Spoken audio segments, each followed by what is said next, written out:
नमस्कार मो लोरा स्वागत चाहूँगी मो चैनल लोरास किचन को।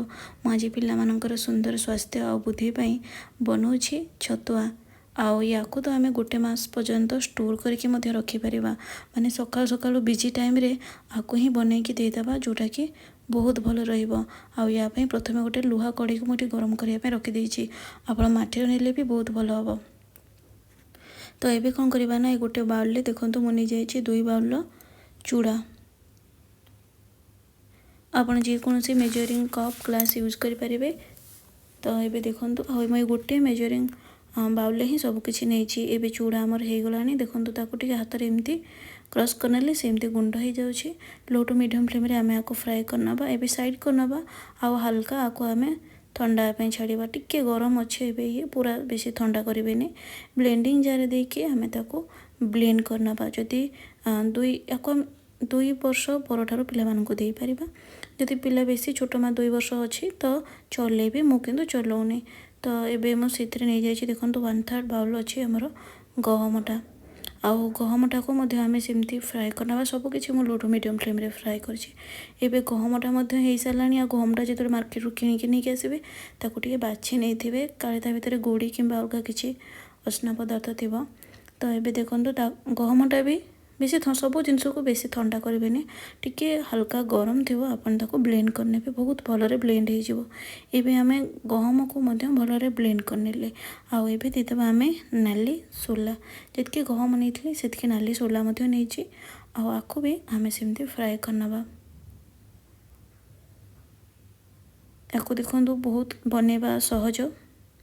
तो देखो यार कलर चेंज हो आसानी आपको आम साइड करना आउ से परी सेम प्रोसेस रे आमे ताको हल्का ठंडा छाड़ा तापर ब्लेंडिंग जार देदेबा आउ ताको ब्लेंड करना।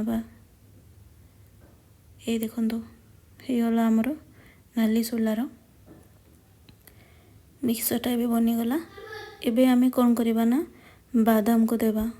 बादाम देखो एतकी मु बादाम नहीं जितकी सोला नहीं तार जस्ट टिके कम बादाम नहीं आ बादामटा को आम भलरे फ्राए करवा। आपन चाहिए बादाम को स्किप करें कहीं बादामटा जदि भलरे आप फ्राए करें कि देहर माने जाऊन बादामटा ताले सेटा देह को खराब करें। तो बादामटा बिल्कुल ऑप्शनल। तो ये बादाम से भाव में हो गलानी जेहेतु यहाँ गोटे तेलिया पदार्थ। तो आम कौन करवा ना आपको माने बहुत प्रथमे तो ब्लेंडिंग जार देकी ग्राइंडर रे गोटे रे ताको आम ब्लेंड हेबा टिके समय रखला परे आउ थरे सेमती ब्लेंड करवा। एबे मु काजू सेतके नहीं जाइछि काजू को काजू आउ या पर जितकी सब ड्राई फ्रूट्स मु पकई सबको लो फ्लेम रे फ्राए करवा। काजू को जेहेतु यहाँ ड्राई फ्रूट्स जाऊँगी सो से तेल बाहरी पड़े बहुत शीघ्र। तो आपको ब्लेंडटा टी देखिए करेंगे गोटे थर स्विच को ऑन कला ताको सागे सागे 2 ରୁ 3 सेकेंड पर बंद करदे पुणी आउ थे देखिकी देवे। यहपरी भाव में ही आम सब ड्राई फ्रूट्स को आम ब्लेंड करना। तो ये काजूर आम करने अल्प टिके जितके काजू नहीं ताठू से टिके जस्ट कम अच्छे आलमंड कहीं सकाल सकाल भी भिजेकी मुझे 2टा आलमंड दिए।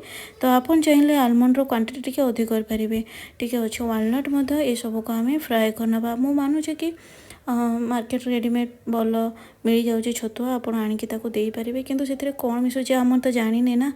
तो केती क्वांटिटी कौन कौन सब ड्राई फ्रूट सब मिसुचे से आम निजे बनईकी देवाटा बेटर हम। आटा को तो बनवा बेसी कष्टकर काम नुहे ना। तो से आपको घरे बनवाक चेष्टा करूँ बहुत भल रही।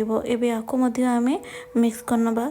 तो ये देखो गोटे अच्छे पम्पकिन सीड आउ टिके फ्लेक्सीड मुझे जमा 2 चामच नहीं फ्लेक्सीड बहुत फाइबर थाए। तो आपको जदि पारुछंदी तो निश्चय ऐड करेंगे लो फ्लेम रे ही आपको फ्राए करेंगे। आ फ्लेक्सीडटा फ्राए कला टिके फुटिबो तो देखिए फ्राए करेंगे आपको ये आम ब्लेंड करना। यहीपरि भाव में मुझे जिनस सब ऐड करके ब्लेंड कर देछि। आपन चाहिए किसी अलग जिनस जमती कि कई चाउल को भाजिकी दे था सेमती आपको दे पारे। यहीपरि भाव में मो सबको एबे आमे कौन करवा ना मिक्स करना। देखो भल भाव में पूरा मिक्स करने भी जमी सब इनग्रेडिएंट्स आम जहाँ जहाँ सब पकड़े से प्रॉपर्ली मिक्स हो पार। यहीपरि भाव में बनीगला आमर छतुआ। आज पे एतिकी नमस्कार।